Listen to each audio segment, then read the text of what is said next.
Hi, I'm Rob Boyd, an English photographer from the UK. I decided to create this podcast series talking to international photographers whose work I truly love. I realised I knew nothing about these amazing people apart from their names and their stunning work. So I created a set of hopefully entertaining questions that finds out who they are and what they love. Hi Dave, so glad you could join me. Hey man, yeah, good to be here. Thank you for having me on. No, not at all. Just glad you're here. So if you can start with your name and your Instagram name, that'd be brilliant. My Instagram name is Street Foxes. Excellent. And have you got a website? I don't actually. I do need to get one sorted. Why I don't have one yet is beyond me, but that is on my list of things to do. Yeah, I was talking to other people, and to be fair, it's so bloody expensive. Yeah, anyway. that's the main thing. It does become one of them that's it does become one of them that's a bit of a tie. So yeah, it's definitely worth thinking about. Yeah. And where do you live? At the moment, I'm living in Bury St Edmonds, which is a town in Suffolk. Yeah, my best mate lives in Bury. Oh, does he? Yeah, no, nice place to live. Yeah, definitely. And where are you from originally? Originally, I was born in Bermuda. I think a lot of people know where that is, but if you don't, it's a small island in the Caribbean. I moved to the UK at sort of the end of 1999. I bet people are like, wow, Bermuda, that sounds amazing. Yeah, it is a very nice place. But it's also the trap of it being very small and I guess isolated to a degree. Coming to the UK has sort of given me more opportunities. Yeah, sure. Have you still got family there? Do you ever get back? My dad's side lives over there. But yeah, I don't. He passed a few years ago, so I don't often go back that way. Yeah, I guess so. Yeah, sorry to hear that. So, if I visited you where you are now, where would you take me to shoot? Probably Cambridge, closest sort of major city. It's got really nice architecture, great history, and there's just always lots going on. Every time I'm there, there's something happening, and it's pretty much my go-to place for shooting. Yeah, I mean, it's got to be constant, especially in the summer, I'm sure. It must be people galore, I would think. Oh yes, yeah. So many tourists, students, just people traveling on holiday. So yeah, no, it's always Excellent. I was bustling. going to say, are there many things for tourists? But I think you listed most of them. Yeah, no, there's quite a few. I mean, there's King's College, Trinity Street, a lot of sort of famous bridges and buildings, etc. There's sort of a market in the main square. I wouldn't say it's necessarily famous for anything, but the food is great, and I've got a lot of great shots there with different compositions and different characters going about their day. Yeah, it seems to pop up on TV quite a bit, and in dramas and things, Cambridge, and a few films and stuff. So it's quite quintessentially British, I guess. Yeah, they were filming something with Michael Webb the other day, I think. I'm not sure what it was, but I did hear he was there. So yeah, it does get its star-studded visits. So what's your favourite destination in the world? I'm not actually that well traveled. Again, along on the website, it's on my list of things I really need to do. But I guess we're talking UK, then London is really great, as is Brighton as well. I really enjoy going there. Yeah. Oh, excellent. Yeah, I mean, there's so much choice in there when you go to these places. It's just, and it's on your doorstep. It's not a couple of hours on the train, and it's not too bad at all, really. Cool, excellent. So what's on your bucket list? Where would you like to visit in the world? I'd really like to go to sort of New York. That would be really cool. That's probably at the top of my list, as sort of, I guess I see it as one of sort of holy grails for street photography. Second to that would be Tokyo, and then I guess third down on the list would be Paris. I'd just really like to go and check them out, see the sights, take some shots, and yeah. Yeah, no, definitely. I mean, Paris is an easy one to do, especially if you get the Eurostar, because you literally True. You come up through the steps and bang, you're in the middle of the city. It's great. New York's a bit trickier, and Tokyo's even harder to get to. Yeah, one day. But yeah, Paris is the easy one to tick off, but the other two are, But yeah, always popular with everyone, and like you can see why, especially as a photographer, 100%. Yeah, no, brilliant. Good choices. Excellent stuff. So weird questions. If you could time travel, where and when would you visit? Probably sometime in the 80s or maybe taking into the early 90s. And I guess for that era, it's going to be New York. I know I've just said it, but I think that destination at that sort of time frame would be really cool. Yeah, I mean, especially with all that, you've got the graffiti, you've got all the kind of that culture at that time as well. Yeah, yeah, no, Yeah, definitely. yeah, it's very diverse.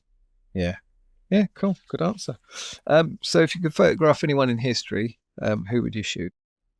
I feel like I should probably answer with something profound, but I guess off the top of my head, I really like Jake Gyllenhaal, the actor. I don't know if you've seen the film Nightcrawler.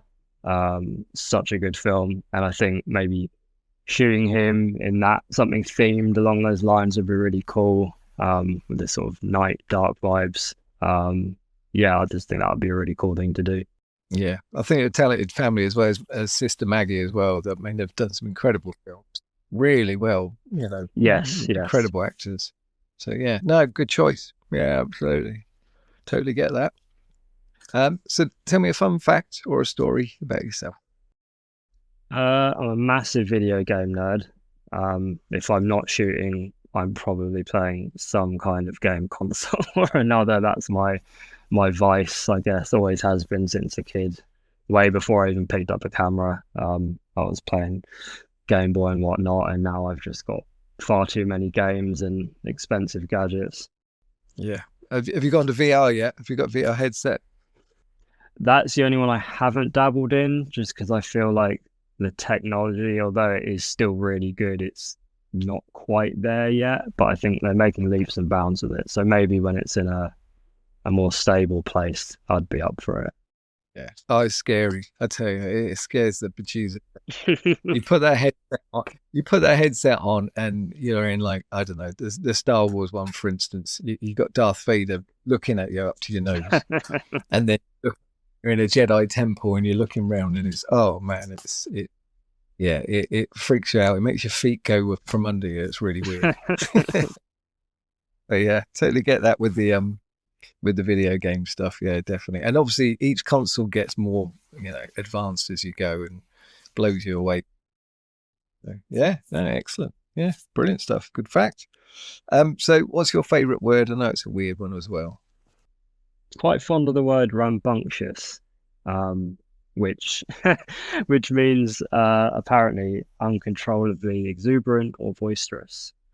Exuberant is also a very good word whilst we're on the topic. Yeah, no, that's good. I even like the sound of it. Just sounds so cool. Yeah, yeah, it kind of definitely fits its meaning. Stuff. Because it's an international podcast. Teach me a new word or a new saying that I wouldn't know. Well, I wouldn't say it's a bad habit, but I do often say the phrase on the drag, which I thought everyone knew what that meant. But apparently it is fairly localized to where I live. It basically means running late. Kind of like tonight, I was on the drag for our chat tonight. But yeah, that's one for me. But yeah, no, I had heard that one before. I mean, maybe it's my age, but So, when did photography click for you? Excuse the pun, but when did you realise you could take? Um, I think shortly after I started street photography, there's a photo I have on my page titled Rest Stop. It's of a lady sitting on a bench, which is framed right in the centre of like a large communal bike rack in Cambridge. I really like the light, symmetry, the layers. Those bike racks were demolished a few months after I took the photo. So I was really glad I was able to get the shot. It's kind of like a snapshot in time that I can't replicate again. I guess that's the same for all photos, but to see something physical and tangible be removed, but I managed to capture it in a frame that I really liked was quite poignant for me. Yeah, I mean that's the holy grail of street photography. Really, is finding something that's never going to be there again. That's why I like street art as well. Because when you go somewhere like, I don't know, Brick Lane or somewhere, and they've got incredible street art, it'll be wiped over in a couple of weeks. You never get it to replicate again. Yeah. It's as well as buildings, of course, in London. London's nuts for that. It's just changing all the time. But yeah, no, absolutely good choice. Brilliant. So this is a tricky one as well. What's your favourite three photos you've taken, and why do you like them? Oh, that's definitely a hard choice to make. I guess I love all of them for different reasons, but if I had to narrow them down, there's a photo I took in London of a man's hands sort of clasped behind his back. Um, it's the composition itself is quite classic, dare I say overdone, which I'm guilty of. Everyone sees a pair of hands clasped together and they go for it. But anyway, he's holding a cigarette in one hand and prayer beads or rosary beads in the other. And for me, it's quite an evocative shot that I'm really proud and grateful to have had, the chance to shoot it. And had a lot of positive comments on it. I guess the thoughts and the juxtaposition that sort of go with it were quite meaningful. Another would be, got a shot of a guy sitting on a bench on Brighton seafront. He's looking out towards the sea. The whole sort of scene and composition is fairly blue overall. A calming and tranquil shot for me that I enjoyed getting. Lastly, another earlier shot, I've got one of two priests. Well, I think they're priests. They're in sort of their full black and white attire, and they're enjoying a couple of pints in London. And I just thought, again, the juxtaposition just made me laugh. And it was nice to get such a candid moment. Yeah, perfect. I mean, the thing is, they're all three different, type of pictures, really, different types of scenes. That's what's great about it, especially with the hands. It's when you get your own version of what you like, that makes a hell of a difference. Because, like I say, you could do a million pictures of, everyone's got a Baker Street one with the arches at the thing, but you've got your own version and you're happy with it and it looks great. It's, and every set of hands is different. Yeah, I think, they tell a story, whether they're, holding something or not, but even just the way they're clasped together, be it at the front or the back, the lines on the hands, the clothing, they all tell a story in their own way. So it's almost like a shared sentiment, but different in their own ways, which is really nice to see. Yeah, absolutely. Even the lighting and the tones, makes a huge difference, doesn't it, and stuff. So, what advice would you give a new photographer?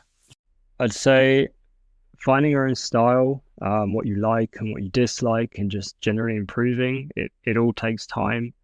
It's a journey that should really be enjoyed for sure. I spent too much time in my early days desperately trying to fit in and follow the trends, whatever the popular photographers were doing.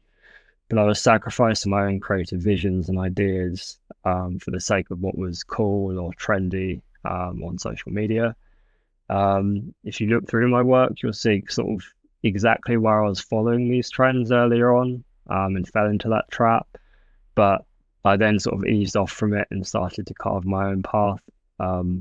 I think it's important just to, be yourself and stay true to your own vision, and things will sort of fall into place over time. Break away from the herd, I guess. Yeah, absolutely. And the thing is as well, I mean, I know you've taken a break at points as well and just gone away from it and rest and everything else. And that's the thing. I think you need to, I mean, I haven't shot since June. We were talking about this earlier. So it's nice to have those breaks as well. No, I agree. As well as trying a bit of everything, I mean, your colors are amazing. You've got all the amazing colors, you've got all the things in one shot, and then something, you have a portrait and then you have something else. So, it's what you feel at the time. And if you do, you never get bored because you're always going to do, but you've always got the light there. You've always got someone different. You've always got things that you can do. And then you realize at a point, I need to have a break and refresh and stuff. So yeah, good advice. Yeah. I mean, I've taken, since starting at the start of 2022, albeit that being 3.5 years ago, I took a year-long and a 9-month break. So I guess almost half that time has been not actually shooting, but I guess getting stuck in a creative rut and feeling the pressure of trying to appease Instagram can be a bit much. But then I guess just reminding myself that I'm doing it for me and the art that I want to produce and not necessarily for other people was a changing point. And since coming back, on social media with that sort of changed mindset. I feel my work's elevated itself to a degree. So taking time off can be a good thing, just to sort of give yourself a reset. Yeah, definitely. And the thing with that is, it eases you in, and you feel better for it. So yeah, brilliant. Okay, so what's next for you? What you got coming up? What do you hope to do next? Well, going back to one of your earlier questions, I do need to get a website sorted out. When I say need, I'd like to look into it, maybe just a different platform where I can kind of showcase some of my shots. Had a few people ask about zines, so I might look into that. And I guess maybe if people are interested, I might try and do some street POV videos for YouTube or Instagram Reels, just another medium or format that people can enjoy. Yeah, brilliant. Yeah, and there's so many people who enjoy your work. I mean, we were saying that earlier, that we all met at London. It was great. It was a really good day out, and yeah, I know it's a good coincidence. It was brilliant. It was just nice to actually finally meet. I mean, we've known each other for a long time. Yeah, but small world indeed. Yeah, and it's great. It was just like, oh, you're Dave. You're the Dave. Yeah. Right. Well, I appreciate your time. Appreciate you being here. Yeah, no worries. You're welcome. Thanks for having me on. No, not at all. And everybody will see your work and see, how great it is. I'll stop banging on about it. No, I appreciate it. Thank you. All right. Well, you take care, mate.